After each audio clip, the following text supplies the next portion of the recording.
Many Hong Kongers fear Beijing's proposed new law could end the city's freedom once and for all. From planning a protest to online searches on immigration, see how they're responding. Photos show Jilin province hard hit by the virus outbreak. Many fear the city could become the next Wuhan. Now, residents barred from entering Beijing. An in-depth report published by Chinese media shows something isn't adding up in official reports of CCP virus cases in Heilongjiang province. The U.S. cracking down on Chinese companies whose goods support Chinese military activities or abuse human rights, adding over 32 Chinese firms to an economic blacklist. And calls are growing to close down Confucius Institutes in American universities. Today, we take a look at the university where the first Confucius Institute in the U.S. was established, and the communist regime's efforts of infiltration and interference of economic freedom. Welcome to China in Focus. I'm Tiffany Meyer. Hong Kong protesters are planning to take to the streets in response to Communist China's push for a new law in the city. Many are concerned the law could bring an end to Hong Kong's freedom. The law would ban activities such as subversion. Beijing has a record of using the charge to persecute human rights activists and religious minorities. Many fear the same would apply to Hong Kongers if the new law is passed. Beijing is bypassing Hong Kong's own legislature and pushing to pass the law in the coming week.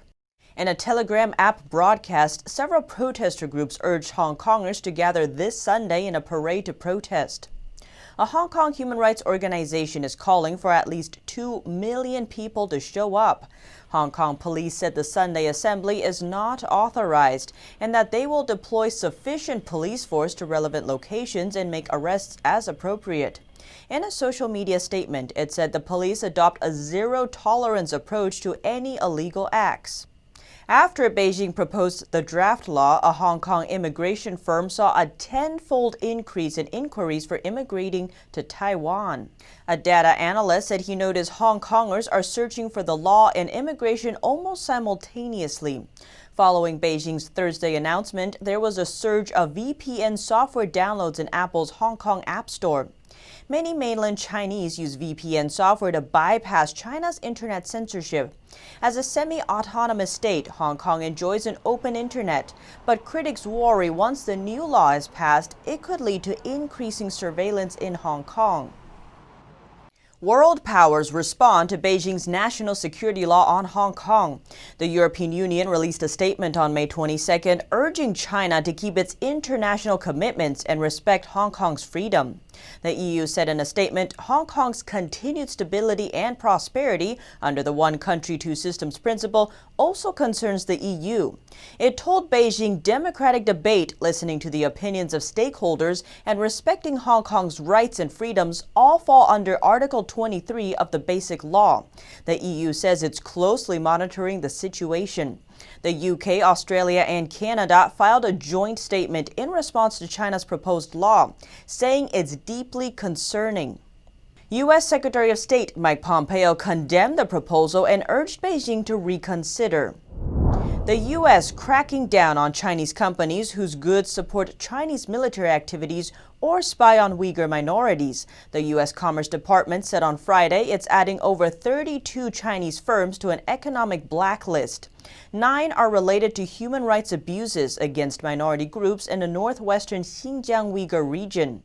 In another statement, the Commerce Department added 24 other companies to the Entity List with ties to the Chinese military.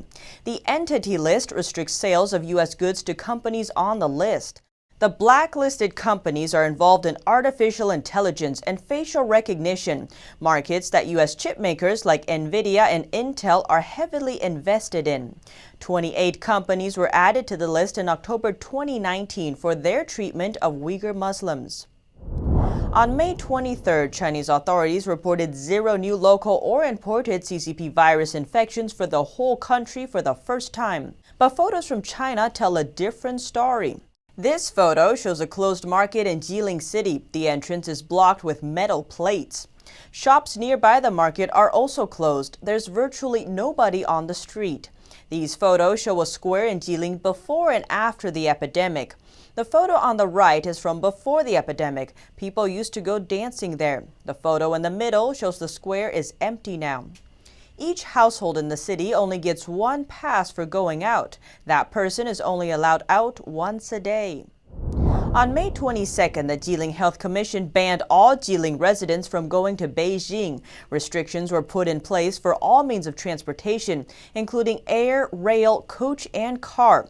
Authorities said it's to keep Beijing safe. The two sessions began this week in Beijing. It's the most important political event in China. Fears are growing that Jilin City could become the next Wuhan. The announcement has added to the fears. Many factories in China are struggling and unemployment is on the rise. This video shows a recruitment event in southern China packed with job seekers. Companies are required to give employees health insurance and other types of insurance during their probation period. But this recruitment company tells applicants it won't offer any insurance during the first 3 months. However, since people are desperate, they have no choice. The man in the video says the salary is 2,200 yuan per month, about $300 US. An in-depth report published by Chinese media shows something isn't adding up in official reports of CCP virus cases in Heilongjiang province. As of May 19th, the official number of cases in the province since the pandemic began is just 559. However, on May 18th, Chinese media Caixin Weekly reported on a cluster of previously unknown infections at a hospital in Harbin, the provincial capital. It says nearly 100 people were infected there in early April. Authorities reported only 75 new cases across the entire province between April 10th and May 19th. The Caixin report says on April 6, an 87-year-old stroke victim was transferred to a hospital in Harbin with a fever. 2 days later, he was put under quarantine. But it wasn't until he tested positive 4 days after he arrived that emergency disinfection and social distancing measures were put in place. Before then, medical staff and patients moved around as normal. The patient eventually infected more than 90 others, and several of them died. Those cases don't seem to be included in the province's official figures. This report has since been deleted from the internet. In the latest move to level the playing field with China, 2 U.S. senators are introducing a bipartisan bill to prevent intellectual property theft by the Chinese Communist Party. China has made it no secret that its goal is to surpass the United States as the world leader in scientific research. And they've seen an opportunity to get ahead by exploiting this system of taxpayer-funded grants and the open and collaborative research enterprise that we have in this country. This comes after the FBI and the Department of Justice arrested 2 researchers in early May for failing to disclose their ties to the Chinese regime. This is part of a larger ongoing effort to counter the regime's infiltration in American education and research institutions. In January, the University of Maryland closed the country's oldest Confucius Institute after a federal law passed barring universities that host the institutes from recovering Pentagon funding. But we view those more as part of China's soft power strategy and influence. In other words, those offer a platform to disseminate Chinese government or Chinese Communist Party propaganda, to encourage censorship, to restrict academic freedom, etc. Universities are increasingly wary of Confucius Institutes operating as outposts of the Chinese Communist Party. Confucius Institutes are an effort to whitewash the image of the Chinese government, to make Americans think that the Chinese Communist Party has not engaged in human rights violations, and to present a falsely positive view of what the Chinese Communist Party has been doing. In 2009, before Tibetan spiritual leader the Dalai Lama visited the U.S., the Confucius Institute at the University of Maryland held a photo exhibit titled Real Pictures of Tibet and Qinghai. A Chinese embassy official spoke at the opening ceremony. He said things are better than ever in Tibet, that religious freedom is protected there, and that the Dalai Lama must, quote, fundamentally correct his political views and behavior. Besides establishing the first Confucius Institute in America, the University of Maryland, or UMD, also has a long relationship with China. It hosted some of the well-known ping-pong diplomacy matches in the 1970s and has a wide range of joint efforts and exchange programs with China across all 12 schools and colleges. And similar to Harvard's ties with China, which we previously reported on, UMD also has been training Chinese officials for the communist regime. According to the university's Office of China Affairs, it has trained over 10,000 Chinese officials and experts since 1996. But when the Dalai Lama visited UMD in 2013, the Chinese regime used the program to retaliate and suspended it for a period of time. According to former Maryland China Initiative Director Robert Daly, they had come to, quote, rely almost entirely on training fees from China. Similar retaliation happened again in 2017. The training program was temporarily suspended when a Chinese student at UMD praised America's freedom in her commencement speech. At the University of Maryland, a Chinese student recently spoke at her graduation of what she called, and I quote, the fresh air of free speech in America. The Communist Party's official newspaper swiftly chastised her. She became the victim of a firestorm of criticism on China's tightly controlled social media, and her family back home was harassed. The Chinese embassy and consulates closely monitor Chinese students' activities on campus. With 2,500 Chinese students studying there, UMD is no exception. It happens mostly through a network of Chinese student groups, which receive Chinese government funding and guidance, also mentioned by Vice President Pence in the same speech. I mean, look no further than the Chinese Students and Scholars Association, of which there are more than 150 branches across America's campuses. These groups help organize social events for some of the more than 430,000 Chinese nationals studying in the United States. They also alert Chinese consulates and embassies when Chinese students and American schools stray from the Communist Party line.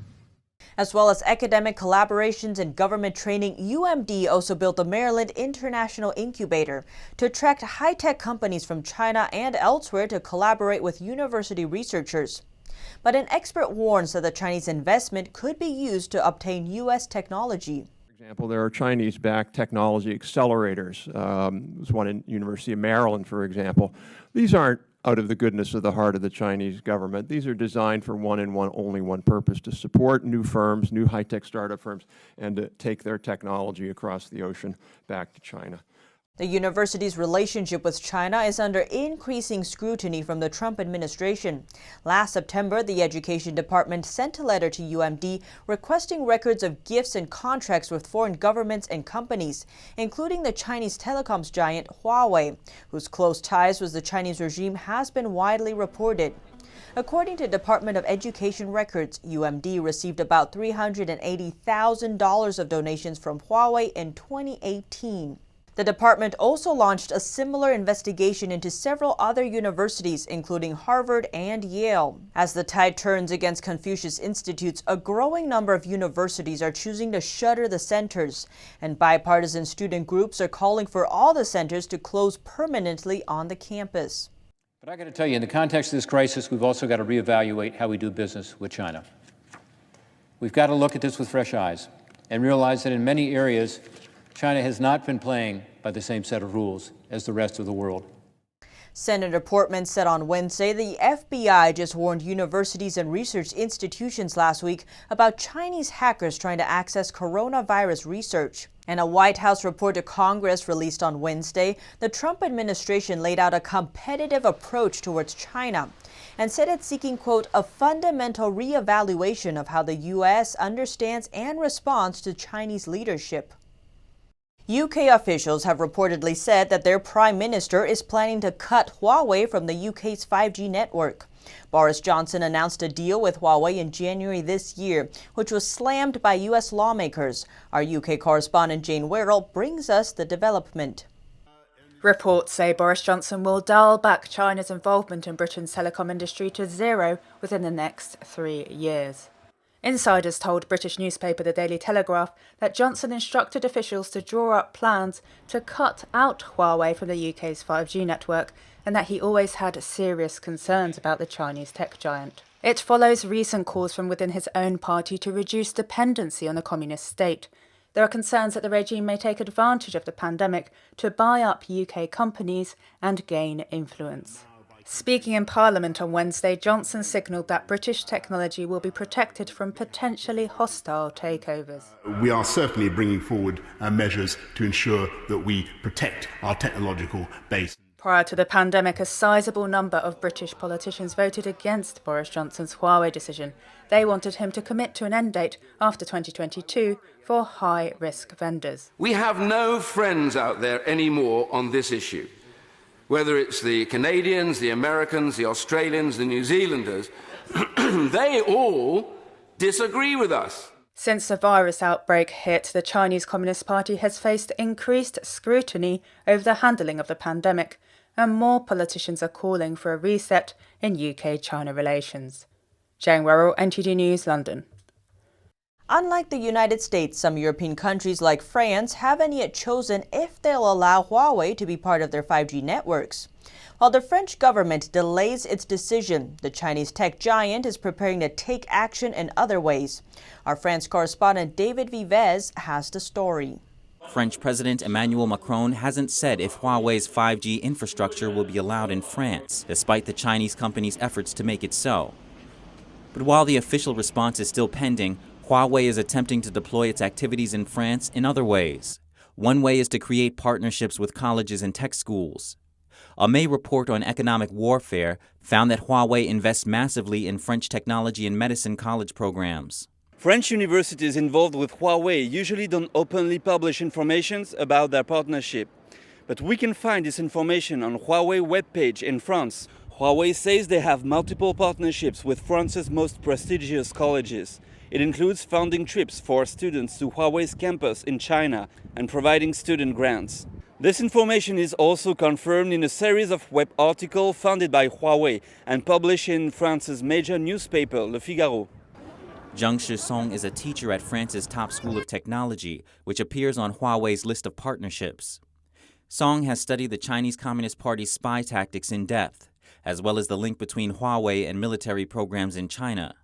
He says he worries for his students who are getting involved with Huawei. CCP spy activities are not like anything we can imagine. A secret agent exchanging technology secrets for money like the KGB. It's more invisible, more destructive. They try to create bonds of friendship and networks, and over time, they try to manipulate people. He asked the head of the college about the relationship between Huawei and the college. After several months of waiting, he still hasn't received an answer. All I can do is teach my students to be vigilant, so I created a module on Chinese warfare programs. According to Senator Garelon, Huawei's efforts to target universities are unlikely to be a coincidence. Huawei tries to create partnerships not just with governments, but with regional councils, city councils, and with different authorities and officials on all levels. This is a global approach. Senator Garelon says Huawei's moves are designed to make it ultimately impossible for France to refuse the Chinese company's infrastructure. Reporting by David Vivez, NTD News. France's military recently sold Taiwan $27 million worth of weapons, triggering anger from Beijing. Our France correspondent David Vivez has the details. While the Chinese regime's reputation continues to deteriorate in the wake of its mishandling of the virus outbreak, tension is mounting between Beijing and Paris. Beijing reacted strongly after France confirmed a $27 million sale of military equipment to Taiwan, which Communist China claims as one of its provinces. The sale is an upgrade to the missile interference system they brought from France 30 years ago. China's foreign ministry warned Paris of consequences if they didn't cancel the contract. But France declared it was within its rights and invited Beijing to focus on the fight against the pandemic instead. The move signals France's departure from its long-standing cooperation with the regime. Last year, France has also sent a military vessel through the Taiwan Straits, infuriating Beijing. Geopolitics expert Jean-Sylvestre Mongrenier says France's President Emmanuel Macron is reinforcing the United States' strategy in the South China Sea. France aligns itself more and more with the so-called strategy of containment, which is to counter China's aggression in the Southeast Asian Sea. France is also taking steps towards more military cooperation with India and Japan. On February 7th, Macron told the military he would create a new axis with India and Australia. This is significant. France's sail to Taiwan was planned long ago. But in the context of rising criticism of the Chinese Communist Party, some experts and media openly claim France is challenging Beijing. Reporting by David Vivez, NTD News. Chinese manufacturers are moving away from their core businesses. They're turning to financial products to boost their earnings. Since the pandemic hit, hundreds of companies together lost over $1 billion in the first quarter. NTD's Catherine Wen has the details. According to a Financial Times report, in the first quarter, nearly 500 listed Chinese companies posted losses in their financial investments, losing a total of $1.6 billion. In the same period last year, only 165 posted financial investment losses. Under pressure from falling profits, Chinese manufacturers have increasingly turned to betting on stocks and other investments to boost earnings. They invest in almost a whole array of financial products, from company stocks to mutual funds to investment funds, hedge funds. Some of them actually, have their own lending process. As the virus hit the Chinese economy, China's benchmark index fell 11% in the first quarter. Companies' financial investments also took a blow. The state-controlled China Yangtze Power posted the biggest loss, over $73 million. Shanghai Construction lost $53 million. A textile company lost nearly $24 million, more than 5 times the loss in its regular cotton and garment business. China's weak economic growth has taken a toll on factory performance. The Financial Times reported in 2018, China's textile industry's return was only 2.3%. Their core business, is not profitable. They cannot make money or make enough money to stay in their core business. That's really something worrisome. Before the virus hit last year, China's industrial profits declined 3.3% due to slowing demand at home and the U.S.-China trade war. Professor Xie added the company's risky move impacts American investors as well because the MSCI index, an influential benchmark, has included Chinese stocks in its emerging market index. In the meantime, China still does not allow U.S. regulators to audit its company's books. The Chinese companies are now following the same rule as American companies with regard to their accounting, bookkeeping, and also falsification of accounts of sales, profits is so common, so rampant in China. In early April, China's largest coffee chain, which is listed in NASDAQ, admitted that it fabricated 40% of its 2019 sales. Its shares then plummeted over 80%. Reporting by Catherine Wen, NTD News. Taco Bell plans to hire 30,000 employees for the summer. They want to fill existing positions as well as those created due to safety concerns during the CCP virus pandemic. Here are your business briefs. Taco Bell plans to hire 30,000 employees for the summer season. They need people to fill existing positions, as well as those for new roles created to reflect the shift in operations during the virus pandemic. Interviews will take place virtually and curbside. The fast food company says it protects the safety of team members through contactless service, temperature checks, and mask and glove requirements. Dodger Stadium isn't bringing in fans while baseball remains on hiatus, but rental cars fill its parking lot. Outside the Los Angeles Stadium is a dumping ground for thousands of vehicles that go unrented. The CCP virus pandemic has hit the car rental business hard. About 2/3 of car rentals happen at airports, but the pandemic has had a devastating impact on the travel industry. Hertz is the latest economic victim of the pandemic. The car rental company has filed for bankruptcy after seeing an abrupt decline in revenue and future bookings. Hertz says it plans to stay in business and restructure its debts. It has already tried to stem some losses by letting go of 12,000 employees in North America. Hertz is a parent company for other car rental brands, including Dollar, Thrifty, and Firefly. Bed Bath & Beyond plans to reopen hundreds of stores and bring back thousands of workers next month. On Friday, the retailer announced its plans to reopen 600 stores by June 13th. Those include the Christmas tree shops and Cost Plus World Market locations. The company says it will also end the furloughs of around 11,000 associates so they can work in stores. A French court is ordering AXA Insurance to pay a restaurant owner 2 months' worth of CCP virus-related losses, and their lawyer says now other businesses could potentially sue for the same reason. The French court ruled that the restaurant is covered by the insurance because a state lockdown counts as an interruption to business. The ruling may be of interest to restaurants and businesses in Britain and the U.S. who are seeking similar insurance claims but have not been paid out yet.